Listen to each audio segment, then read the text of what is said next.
For those of you on video, welcome to real life, which is that I am recording it not in my normal spot. I'm recording it in our guest bedroom. I'm quarantining myself because my family is not healthy right now. So I'm in the middle of cooking dinner. I'm going to record this quick and then I have a call tonight.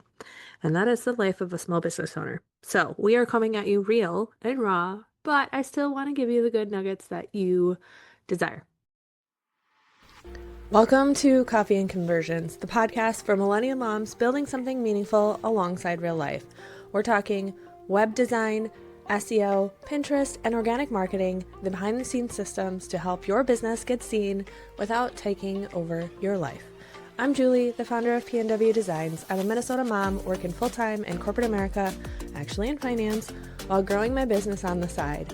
And if there's one thing I've learned, it's that growth doesn't come along from doing more. It comes from doing what actually works. Most of my business ideas start with coffee, and this podcast is all about strategies that actually convert, hence coffee and conversions. It's not about hustle for the sake of hustle, and it's not about pretty things that don't perform. So grab your coffee, pop in your headphones, and let's get into today's episode.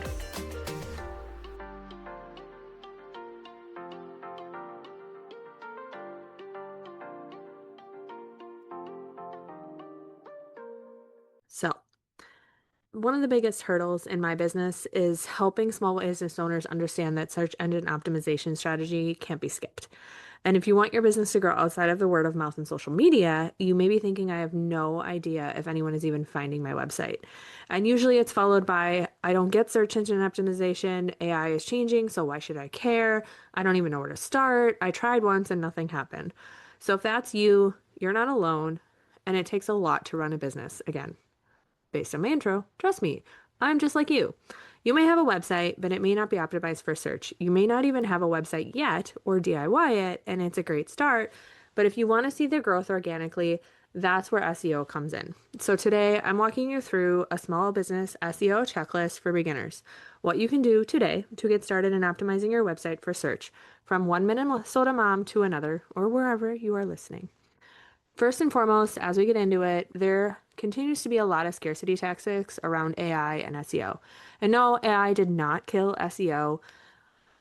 It just made lazy SEO useless. So AI pulls websites or pulls answers from websites that are clear, structured, consistent, trusted, and in a position of authority, which means technical SEO and good copy matters more than ever.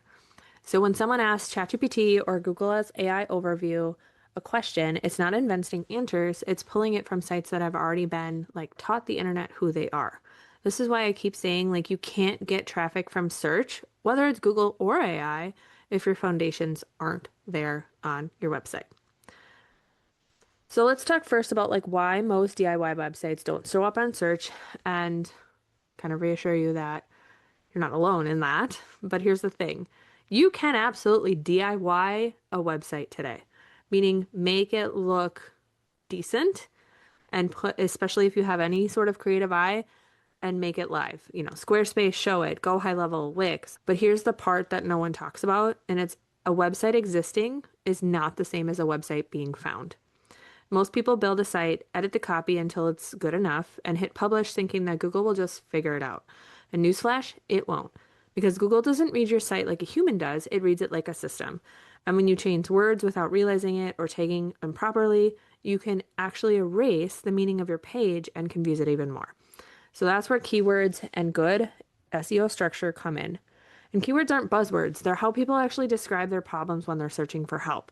So when you rewrite your copy without knowing what people are searching for, hire a web designer who isn't trained in SEO, especially if you're DIYing your copy and not hiring out for that, or DIYing your site altogether without understanding search intent, you just may not actually get results. And Google may not understand you. And that's why so many beautiful websites sit invisible. You didn't do anything wrong. You just didn't know where you're removing the map or not giving it a map. Literally, I recently found out on Go High Level, for example, that it doesn't automatically generate a sitemap. I have historically not worked with Go High Level clients, but can randomly have a string of them this spring. And so with Go High Level, it doesn't generate a sitemap. You have to manually generate it in order for Google to read it. So do you know how many Go High Level sites probably are missing that foundational step in order to be seen? Most sites come automatically with a sitemap, which basically is literally a map for Google. Again, Go High Level does not. So think of it this way. Design gets you online, SEO gets you found. And the reason SEO still matters, even in the age of AI, is because it uses the same map. No map, no traffic, not from Google, not from AI, not from anywhere. So before we get into what you can do today to set up yourself for success, I want to talk you through about what happens when the foundations are done right. So client one is a local massage therapist that I helped launch her business in June of 2025. When I launched her site, I didn't just focus on making it look beautiful. I focused on teaching Google exactly what she does and where she does it. Now, 6 months later, her top keyword is massage near me. She's had over 400 organic search visits in 6 months without ads, without blogging, without social media. That is foundational SEO work. I also want to take a second to mention something. I've seen a lot of bad SEO websites out there, and one of them that, like, where they're made to just speak to the computers of the world, not your ideal customer. So SEO isn't about writing like a computer or writing with no personality. It's that kind of balance of truly speaking to your ideal customer, but making sure that you're using the words that they're actually searching with and putting them in the right spot. Again, if you want to see results of what this actually looks like, I did put pictures up on my blog of the search results as well. So another example is CEO Besties, and if you're on my email list, you already know that I'm on their Rocket Ship membership. I launched their website in October-ish of last year, 2025. They gave me a brand and pre-written copy, and I implemented SEO foundations and fundamentals.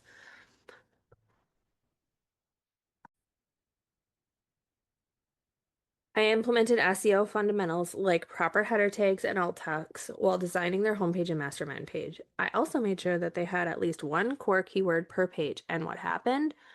Within the first 3 months of being live, they got an inquiry through AI. That inquiry ended up booking a year-long mastermind with them and getting their investment back in just one client. And I want you to hear this clearly. AI didn't like magically find them. Their site was clear, structured, helpful, trustworthy, and structured properly on the back end for SEO. And that's why AI could recommend her. And I want you to do this test. Open an incognito window on your computer and go to OpenAI or ChatGPT or your favorite AI friend and ask Chat about your business and if it's trustworthy enough to recommend you. Say, I'm interested in XYZ business, whatever your business name is. Is it trustworthy? Tell me about it. Ask what it knows about it. And then it should be able to tell you kind of an immediate test of your search authority and if it truly understands what you do, where you do it, and how you do it.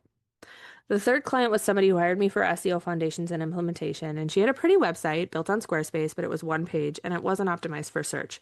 She had hired a web designer who had made it pretty, but again, couldn't make it found. I conducted the SEO audit and optimization, found the keywords that we should be targeting, rebuilt our core web pages using copy that speaks to her ideal customer, but again, using the right words, and then gave her long form content ideas to grow her site at a faster rate. She had more than one paid site, but again, built by a different designer. Her prior 3 months before optimization, her impressions were around 1,700. After the last 3 months since optimization, she's hit 16,000 impressions and gone from 47 people organically finding her site to 133. That's a 182% increase in organic search traffic in a couple of months. The key, SEO Foundations and implementing my recommendations for her long form content strategy in a competitive industry. Okay, now that we've talked about why it matters and some practical examples, I want to leave you with some steps that you can do to get started today. So if you do nothing else after this episode, do these 5 things, or at least write them down and put them as homework. And I mean it literally. So, number one, choose one page to make updates to, and then I'll identify your keyword. So stop trying to fix your whole site. Pick your home page, your main service page, a sales page, course page, maybe not your about page, and then choose one keyword. So one focus, one page. And keyword is like a string of words. You know, go back to episodes that I've talked about keywords as well and how to choose a keyword. But keyword should be It's like plural, right? It's not like it's not one word. So each of your core web pages should have at least 500 words to explain what you do, who you serve, why you do it. And again, human focused copy is an essential part of pairing with keywords so people can find you using the words that they actually use.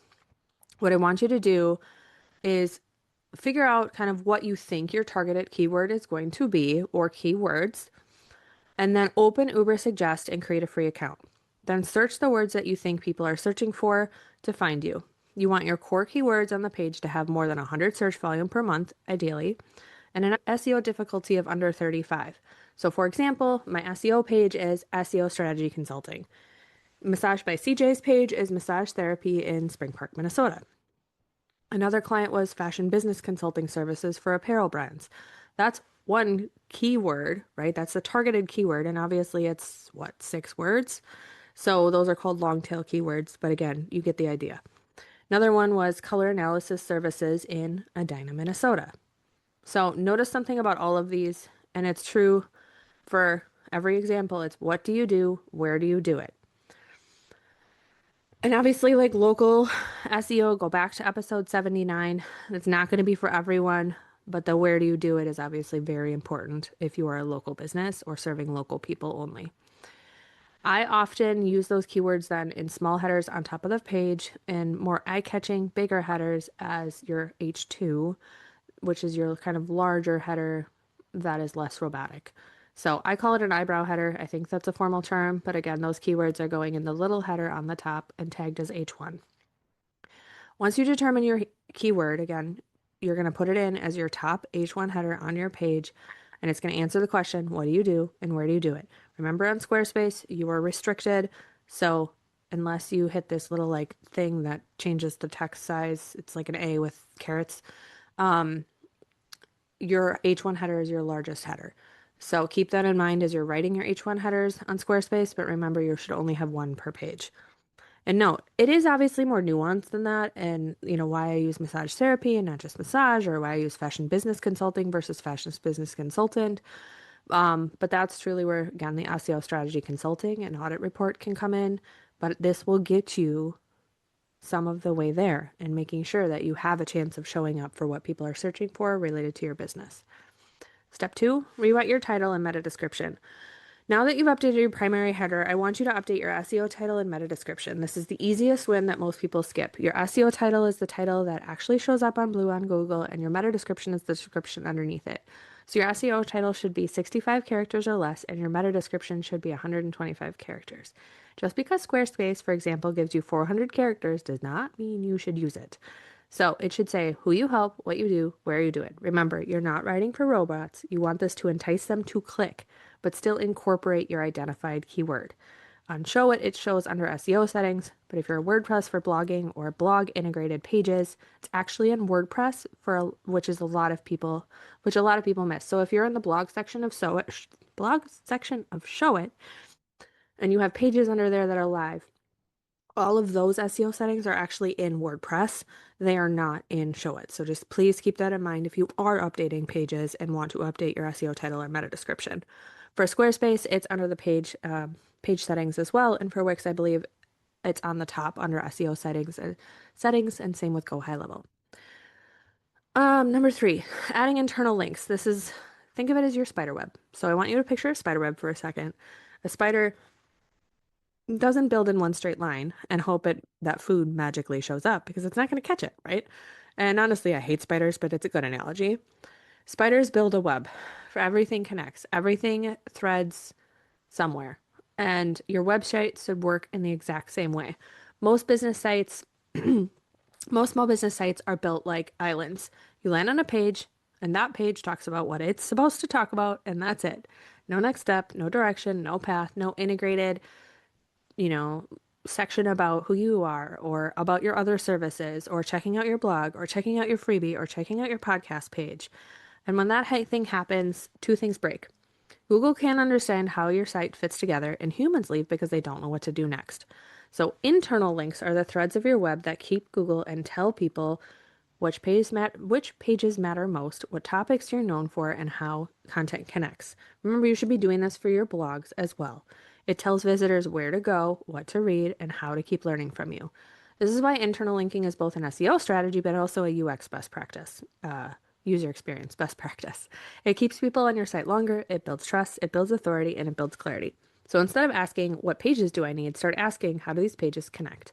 Every page should link to something deeper, something related, or something that moves them closer to working with you, including all of your blogs. That's the spider web. And here's the magic. AI also reads it the same way. It follows those threads, so when your content is connected, Google understands you faster. It understands you better, and your site stops feeling like a dead end and starts working like a system. Number 4, make sure Google can actually see your site. If you haven't set up Google Search Console, literally pause this episode and do it right now. I think half the clients that I have signed up in the last 6 months haven't had this set up because most web designers don't include it in their package, their launch packaging. You need both Google Analytics and Google Search Console set up and tracking your analytics from day one.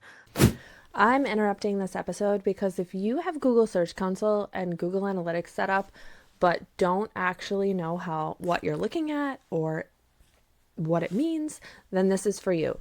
Or if you have a website, but the terms sound like Greek, then this is definitely for you. My SEO Tools Monitoring Guide walks you through step by step how to set up, connect, and most importantly, read your Google data so you can actually tell if your website is performing. No tech overwhelm, no vanity metrics. I show you exactly what to look for inside Google Search Console and Google Analytics, what those numbers mean, and how to use them to make smarter decisions without needing to be an SEO expert. If you want clarity instead of guessing, if you want instructions without having to ask your friend chat, then start here.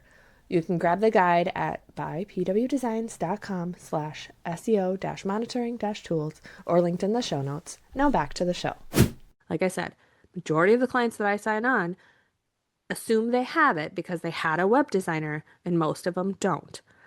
And if you don't know if you have your sitemap submitted or how to do this, yeah, you could absolutely ask your friend chat. However, I have a link to a step-by-step guide in the show notes where, it's a free download and you're supporting my little small business, which I greatly appreciate. So, download the guide. It'll walk you through step by step on both of those and also talk about Big Webmaster, which is the third one you could choose to set up. That's step 4. It takes about 10 minutes, but it's obviously insanely important because if Google can't see your site, it's not given the map, then nothing else matters because you can't track your results anyway or get insights into what's working. Number 5, add an FAQ section. This step matters more today than it did even a year ago because people aren't just searching keywords anymore. They're asking full questions. They're typing in things like, how do I get my website to show up on Google? Does SEO matter with AI? Who's the best massage therapist in Spring Park? And Google and AI love content that answers questions clearly. That's why FAQ sections are powerful on core pages like your home pages and your service pages, and especially on blogs. So when you add FAQs to a blog post, you're doing 3 things at once: helping your reader feel seen, answering the questions they may be asking, teaching search engines what your content is about, and giving AI clean, usable answers to pull from. This is how your content gets used in featured snippets, AI overviews, voice search, and future answer style results we haven't even seen yet or thought of, right? So don't overthink it. Take the questions people already ask you in emails, DMs, or discovery calls and answer them directly on your site. Short questions, clear answers, simple language. This builds trust, it increases time on the page, and quietly turns your content into the kind of resource search engines and AI want to recommend. So I want to be really clear about something before we move on. I'm not promising that all of these 5 steps will magically bring your traffic tomorrow. That's not how SEO works. And honestly, anyone who promises you that is not being truthful. But what it does do is even more important, and it gets you pointed in the right direction. Right now, most small business owners are moving in circles, posting content, tweaking copy, rebuilding websites, trying new tools without ever teaching search engines who they are or the strategy behind it. It gives Google a starting point and an AI context. It gives your website a clear identity, and once that identity is clear, something shifts. Google starts testing your pages. AI starts recognizing patterns. Impressions begin to rise. At first, it's slow, you might not even notice it, and a few impressions here and there, and a random click. But then it becomes consistent, and over time, it can become predictable, especially if you continue to implement and create long-form content That is how SEO actually works. It's not overnight, it's not viral, it's steady. And honestly, it's the same reason I love Pinterest. And the people who win are the ones who keep doing it once the foundation is in place. That means creating long form research content. It's not flashy, but it works. So, as I mentioned, SEO Monitoring Guide is going to tell you how to set up Google Analytics and Google Search Console. I also have a one-page SEO checklist of best practice reminders for your core web pages and blog posts. It's a one-page simple guide, tells you that I use all the time with my clients. So download it, use it, don't overthink it. I will link it in the show notes. And if you want to help deciding what to do first, you can always book a 1-hour strategy call with me and I'll give you 3 to 5 action steps. If you want this done for you, my SEO Foundations and Implementation is where we build this properly from the ground up. I give you the answers and I can implement for you so that you know you can be seen and be found and be gorgeous. So, not flashy, but steady, and it works. And trust me, I can do both. I can design beautiful websites that actually get found, especially when you stop chasing trends and start building, creating long form content, and implementing those foundations. You will see results. But until next time, thank you for listening to Coffee and Conversions. And that's a wrap on today's episode of Coffee and Conversions. Thank you so much for being here. I truly appreciate every single person who listens. If this episode helped you think differently about your business, I'd love if you left a rating and review or shared it with a friend who is running a business alongside you, because community is everything. It's the easiest way to help this podcast reach more women who want a strategy that actually works. You can find links, resources, and anything mentioned in today's episode in the show notes. For more tools, services, and behind-the-scenes strategy, head over to buypwdesigns.com. And if you want to peek into my real life, corporate job, mom life, running a business, and really just like the true me, you can find me at Instagram over at julie.pwdesigns, and I hang out there most days.